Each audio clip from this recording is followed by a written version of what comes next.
The diseases of attitude. It's never that pleasant to talk about the negative, but we got to talk about it because life is part negative. These attitude diseases are like weeds that grow in the garden. It's a normal part of life. Here's a good phrase to note. Negative is normal. It's not successful, but it's normal. It's part of life.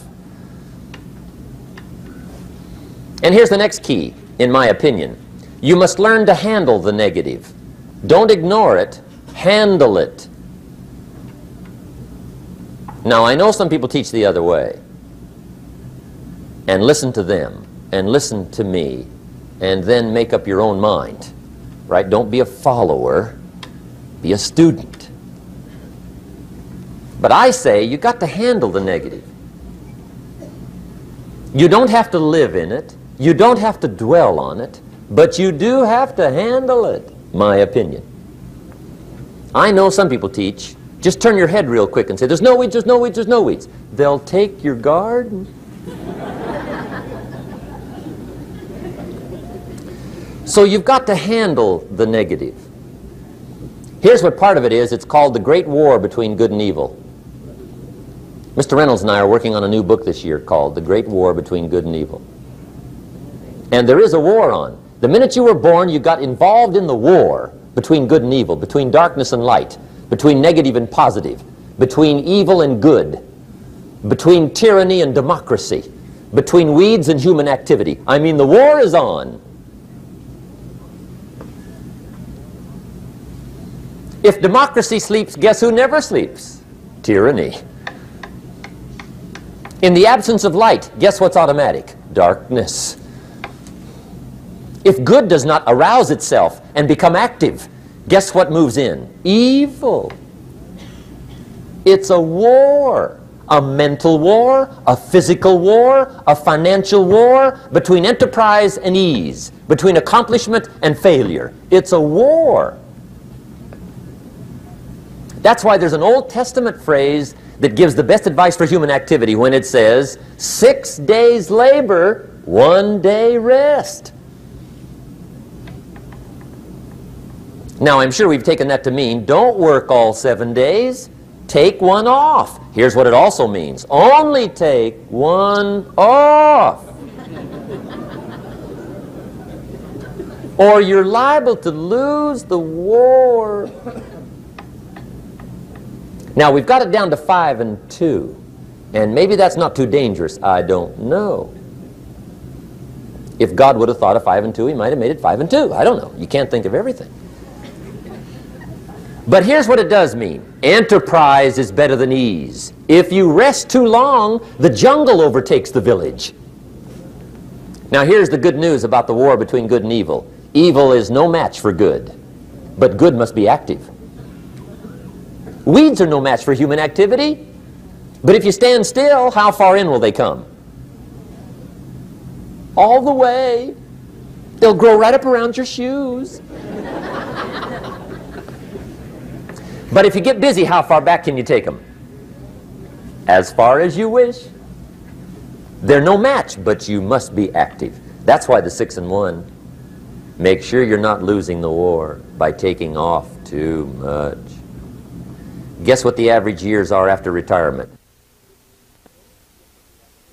6. 6. Which means don't retire.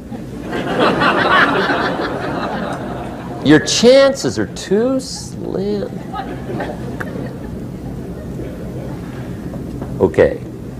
The war between good and evil, the weeds. You got to make sure you recognize the negative, handle it, deal with it, and then go on. Let's make a list of the diseases of attitude that can wreck all your chances to do well. One of the words that destroys everything is called neglect. Neglect. And I found this out. A week of neglect could cost you a year of repair. It isn't worth it. So what to be on the lookout for? Here's the list. If you were making it, you'd have the same list I've got. Right? We're not covering anything new tonight. This is a reminding session, not a teaching session. But it doesn't hurt to go over it again. Here's the list. Attitude diseases. Number one is indifference. The shrug of the shoulder. The guy's not even concerned. He's just drifting. This is called the mild approach to life. A disease known as mildness.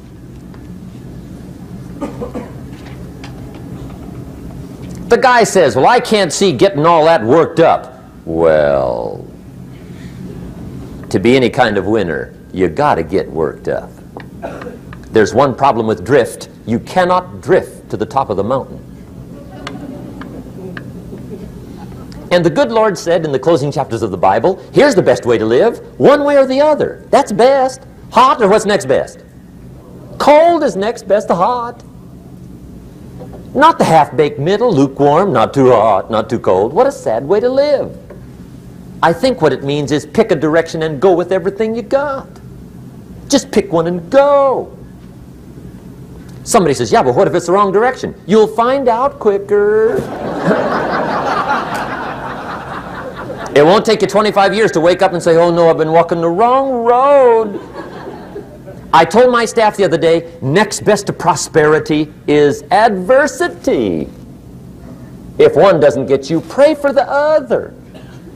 We all do better from one of two reasons, inspiration or desperation.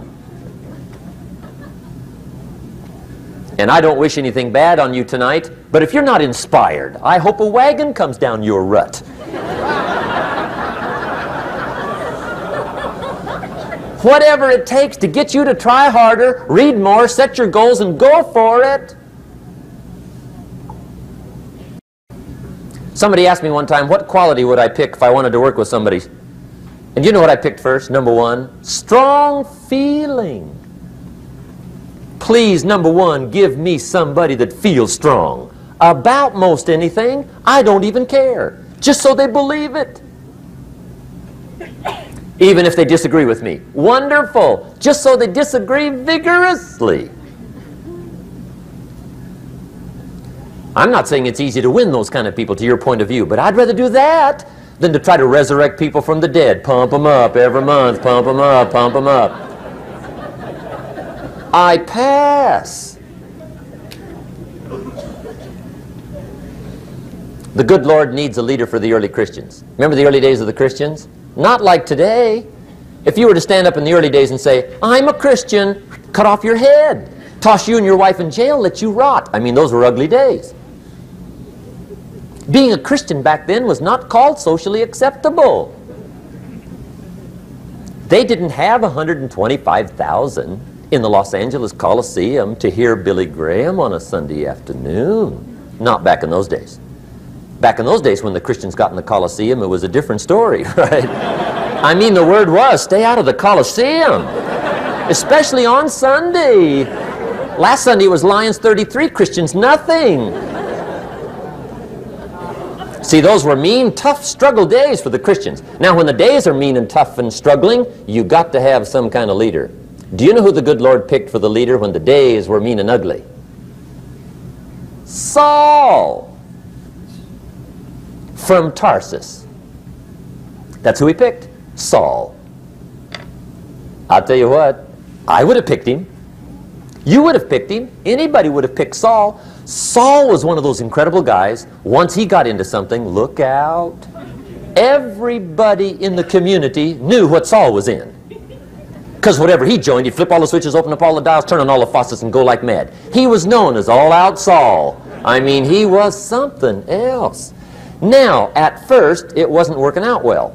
Saul hated Christians, which makes a poor leader, right? I mean, that won't work. Saul got this bug somewhere about the Christians. He got to hating Christians. And he hated them so bad, every time somebody would say Christian, he'd fly into a rage. And I guess he decided one day, it was his mission in life to get rid of all the Christians. He was Saul anyhow, could do most anything he wanted to.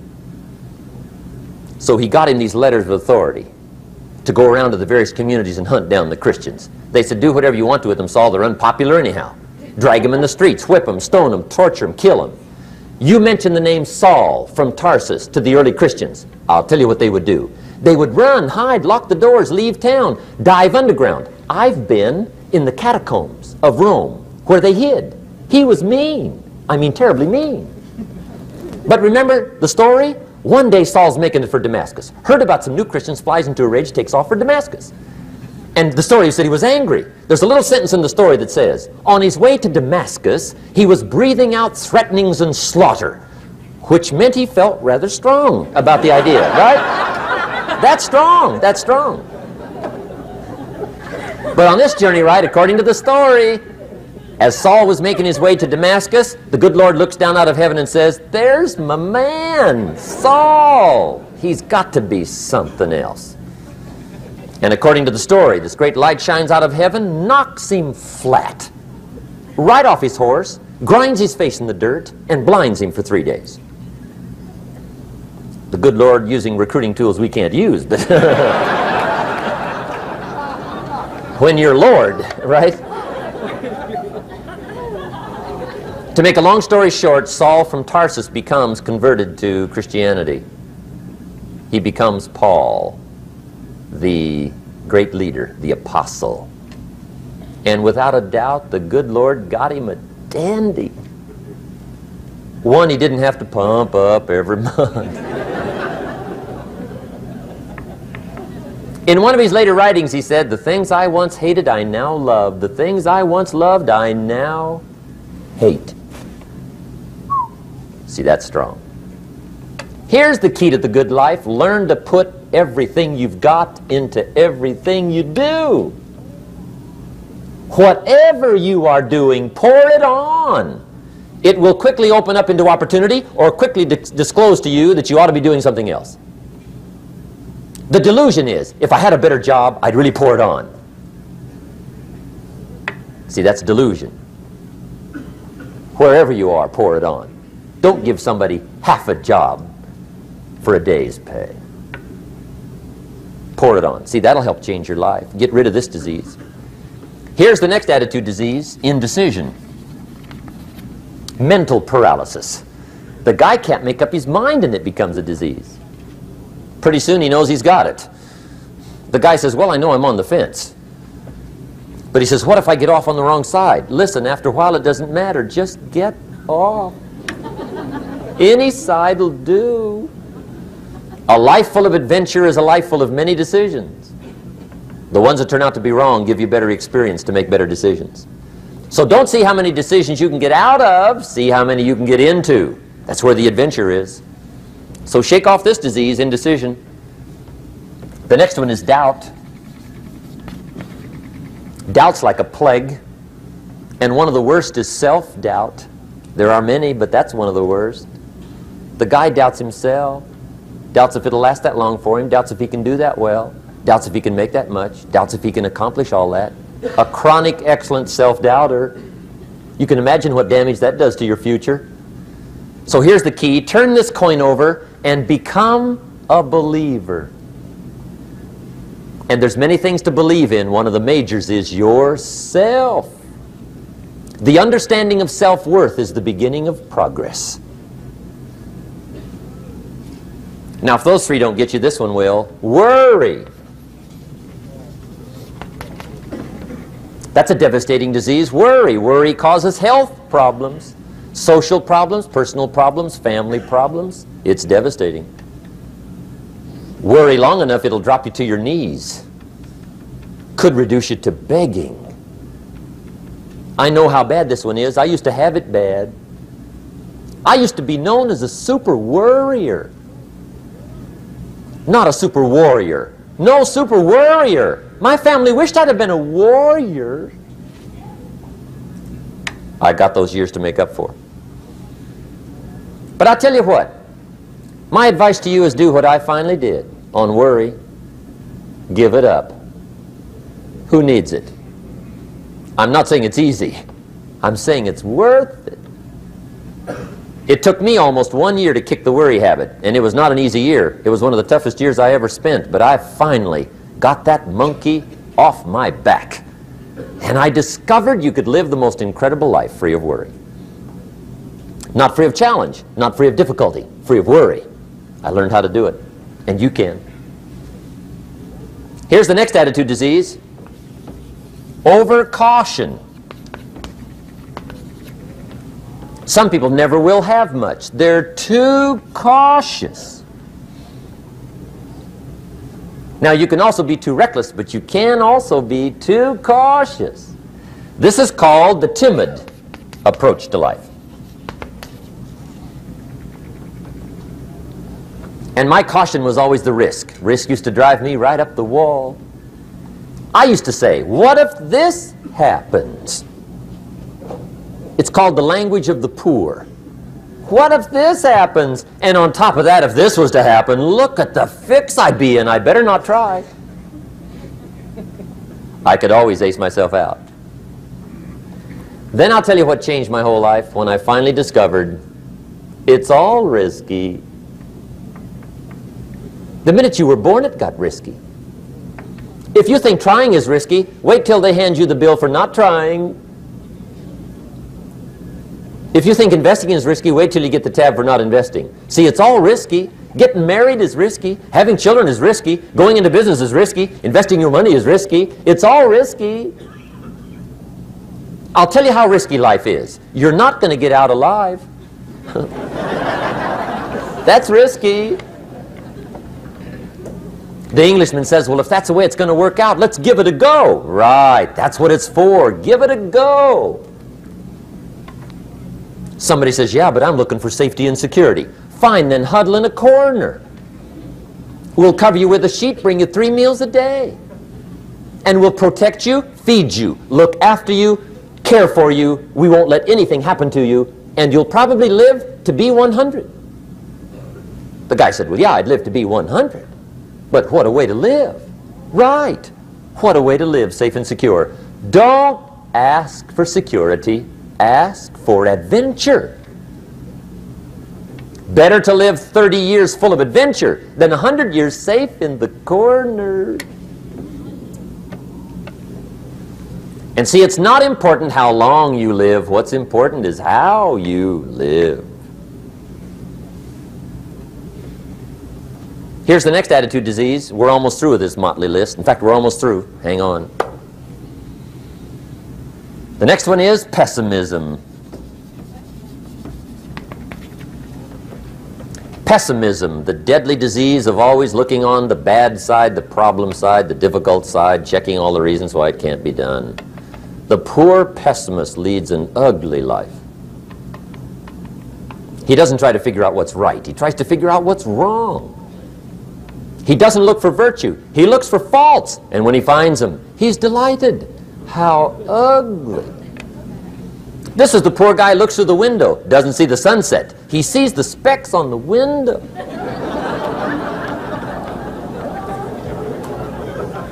And this is the poor guy, right, who rushes up, takes such leave of his senses. This guy rushes up and he says, I've got 5 good reasons why it won't work. He's so dumb he doesn't know all he needs 1. He's got 5.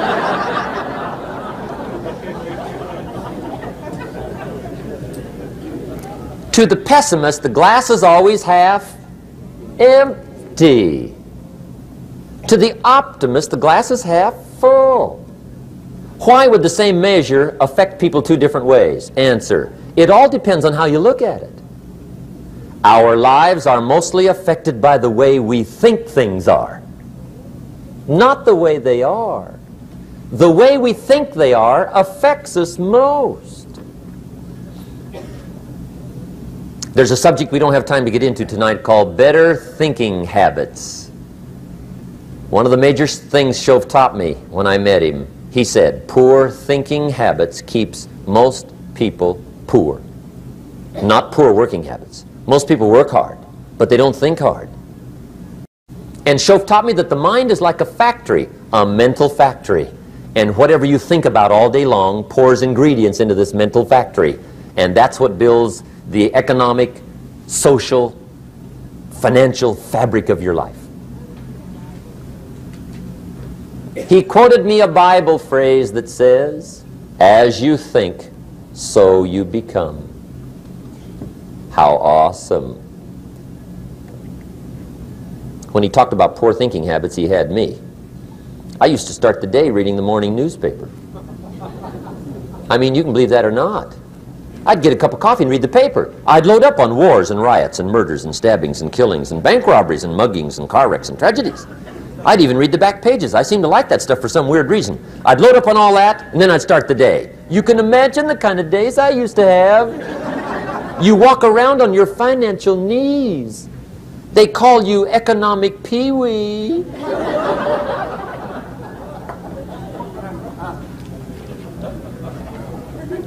The guy says, I want to be a great leader. Wonderful. The first thing we do is follow him to his house. When we get there, we walk in and check his library, number one. Somebody says, well, why check his library? The reason is because what a man reads pours massive ingredients into his mental factory, and the fabric of his life is built from those ingredients. You would not believe what some people have got in their house to read. You would not believe. One of the best dressed up words I know for a lot of it is trash. Can you imagine dumping a barrel of trash into this mental factory every day and coming out with a rich, dynamic, positive life? It can't be done. You might as well try making a cake with cement. The kids back in Danbury, Connecticut, high school, they're asking me questions one day. I'm talking to the kids. Kids got good questions these days.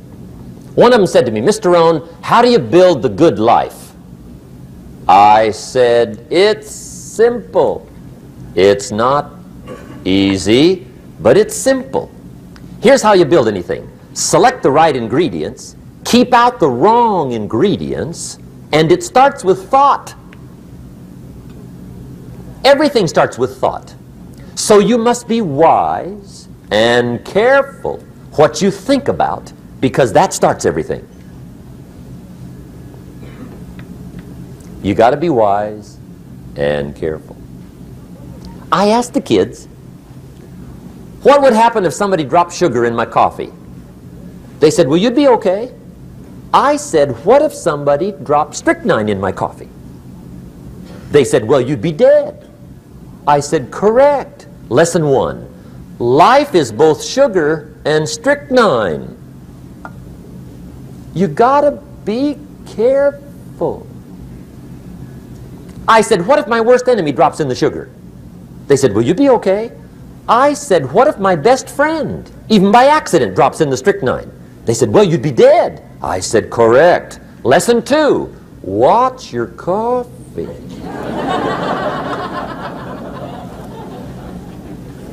You got to be careful. See, it doesn't matter who hands you the bad stuff. It doesn't matter where you get the bad stuff. It'll still do its damage on your bank account, wherever you get it. Mr. Schoaf gave me one of the greatest phrases when I first met him when he said, Jim, every day stand guard at the door of your mind. How important. Stand guard at the door of your mind. And you decide what goes into your mental factory. Don't let anybody just dump anything they want to in your mental factory, because you've got to live with the results. Okay, here's the last disease, and we're through with this list. In fact, we're almost through. Hang on. The last subject is very brief. The last disease, but this one is deadly. Engage in this one, indulge in it even slightly, and you might as well forget the future, because it's going to forget you. Complaining, crying, whining, griping, a Bible word called murmuring. See, that'll ace your future. Spend 5 minutes complaining, and you have wasted 5. And you may have begun what's known as economic cancer of the bone. Surely they will soon haul you off into a financial desert and there let you choke on the dust of your own regret. I hope I said that well, so you won't forget. It's a deadly disease. If you don't think it's bad, ask the children of Israel of Old Testament fame. Typical of us all, their story just happened to get in the book. Story says, children of Israel were slaves. God performed a series of dazzling miracles and got them out. And now they're heading for the promised land. Remember the story? Heading for the promised land. Tragedy of the story, they never got there. Reason. From day one, they started to complain. They griped about the water. They griped about the weather. They whined and cried and griped about the food. They griped about the leadership. They whined and cried because it was too far, too cold, too hot, too difficult, too miserable. I mean, they whined and cried for years. Finally, God said, "I've had it, trip canceled." Or something like that. The story says they died in the desert, never got to the promised land.